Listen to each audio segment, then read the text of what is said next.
pas si simple, il suffit pas de se reconstruire d'après ce que nous disent les personnes, les coachs, les psychologues, etc. À part l'identification de la perversion, ce que font généralement beaucoup de personnes, hein, c'est-à-dire qu'ils s'en rendent compte, heureusement, grâce à tous les tests qui peuvent exister, tous les critères de perversion, de violence, de toxicité. Vous pouvez vous en rendre compte, mais ensuite il faut changer votre comportement.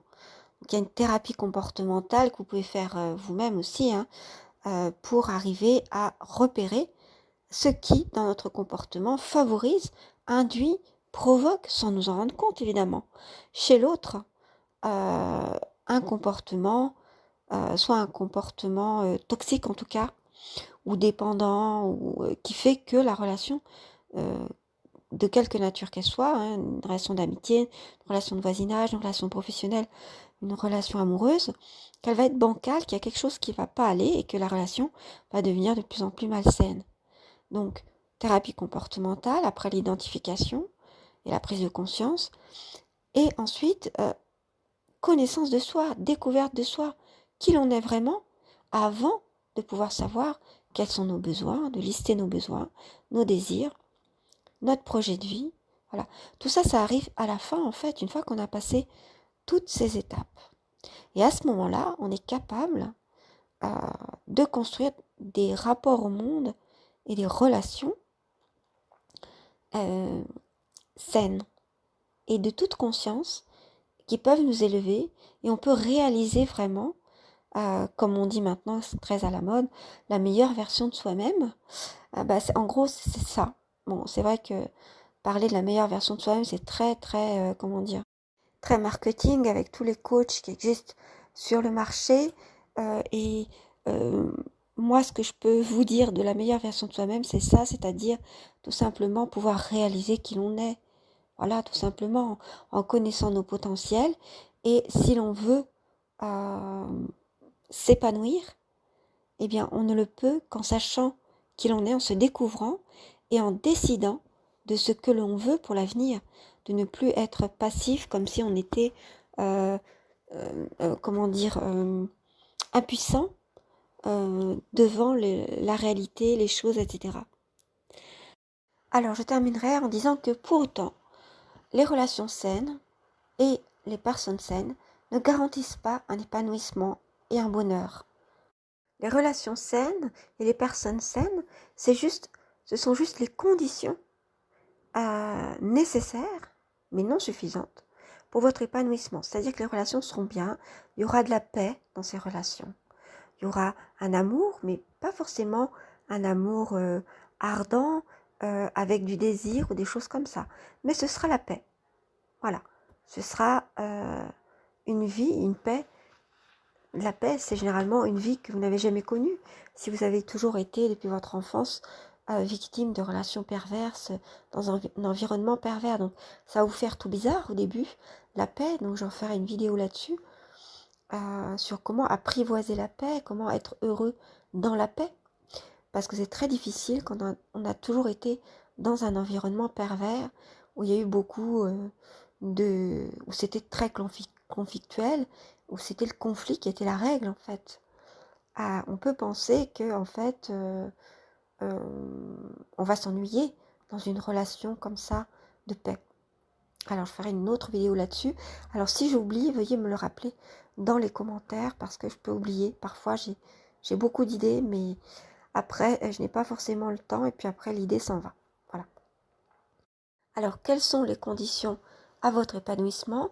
Là, justement, c'est parce que vous serez connu que vous allez savoir comment est-ce que vous pouvez avoir euh, le bonheur le plus complet possible. Voilà. Qui ne soit pas seulement dans la paix, mais aussi avec ce petit quelque chose qui fait que vous allez avancer et qu'en plus de l'équilibre, vous allez avoir ce petit déséquilibre constant qui va faire que vous allez être stimulé pour, par exemple, faire avancer vos projets, faire avancer les projets de l'autre, créer quelque chose à deux, faire que cette relation soit transcendante. Donc transcendante, c'est pas forcément avec la venue d'un enfant, hein, puisque l'enfant, c'est seulement on est féconde, en tout cas en tant que femme, que pendant une certaine période. Donc tous les couples ne font pas des enfants pour sceller leur amour. Il y a d'autres façons de transcender les choses dans les couples.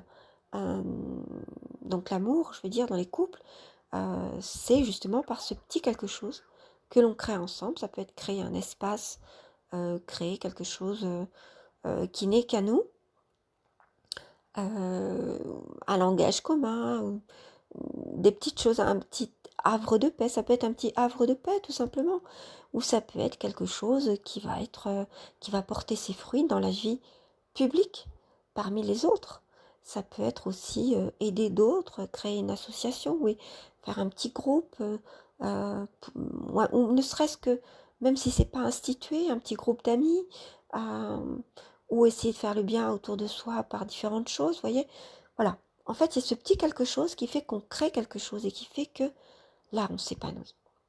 Parce que souvent, les victimes de perversion ont un besoin d'épanouissement en créant quelque chose ou en allant plus loin euh, que simplement avoir la paix. Elles ont envie d'autre chose de plus. Voilà. Et qui les satisfasse. Donc juste avoir la paix, ça les suffit pas, ça leur suffit pas, elles ont l'impression de s'ennuyer. Voilà, vous retrouverez peut-être dans ce portrait. Et donc, bah voilà, il faut une transcendance, donc qui est le top du top, je dirais, la réalisation de soi et en même temps de la transcendance euh, pour, euh, pour se sentir épanoui, je pense, si la paix ne vous suffit pas.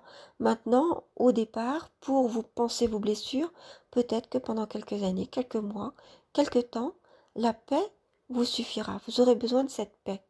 Mais ensuite, si vous avez besoin de quelque chose qui vous stimule, et donc, en plus de cet équilibre, de sortir de votre zone de confort pour pouvoir créer des choses, eh bien c'est là que la personne que vous aurez rencontrée peut-être ne vous siera plus parce que vous aurez changé à ce moment-là. Une fois que vous serez vraiment guéri et si vous sentez ce désir euh, de créer ou de venir en aide à d'autres, etc., vous aurez peut-être besoin de changer d'environnement et peut-être que ce que l'autre vous apporte ne vous suffira pas, ne vous suffira plus. Et à ce moment-là, dans le couple, il faut en parler, il faut voir si l'autre veut la même chose que vous, parce que souvent dans les couples, quand l'un change ou euh, oui, que l'un change parce que finalement il est bien, il est en paix, ça y est, il a réussi à être lui-même, et donc maintenant il a envie d'aller plus loin et de faire quelque chose de plus, de plus stimulant, de plus utile pour la collectivité, etc., ou pour lui. Et donc peut-être que le conjoint n'est pas forcément d'accord, n'a pas ses envies ou ne sent pas les choses de la même manière. Alors soit il va trouver une occasion de vouloir changer aussi les choses et le couple va se transformer, soit effectivement il y a rupture et il y a impossibilité de continuer ensemble et donc il y a rupture. Donc c'est ce qui se passe souvent chez les victimes de perversion, de violence, de toxicité depuis leur enfance, c'est que une fois avoir vécu un certain temps avec un partenaire qui leur a permis de trouver un équilibre, d'être pleinement eux-mêmes, eh bien une fois qu'ils veulent vraiment s'épanouir et qu'ils ne cherchent plus uniquement la paix, mais autre chose, eh bien, si l'autre partenaire ne pouvait leur apporter uniquement que la paix et que l'équilibre, et pas forcément une harmonie durable, et puis un, un épanouissement, euh, s'ils ne comprennent pas ce désir de plus, de faire autre chose, de changer, etc., eh bien, ils seront obligés effectivement de changer de partenaire à ce moment-là, euh, ou d'environnement, ou de changer d'environnement avec le même partenaire, s'il est d'accord et s'il veut changer. Mais il y aura forcément une transformation, donc ça ne veut pas dire forcément rupture, mais c'est vrai que ça arrive que souvent l'épanouissement pour les personnes qui vont jusqu'à l'épanouissement, parce qu'il y a des personnes qui ont été tellement abîmées dans la vie qu'elles ne se sentent pas d'aller jusqu'à l'épanouissement, que la paix leur suffira grandement. Et dans ce cas-là, bon, bah, elles resteront dans la paix, ce qui est très bien aussi. et dans des relations saines, qui est euh, vraiment déjà formidable en soi, parce que c'était inimaginable quand on était dans des relations malsaines. Et bien voilà, ça se fait souvent en 2 temps, et ces personnes à ce moment-là euh, ont une transformation dans la vie.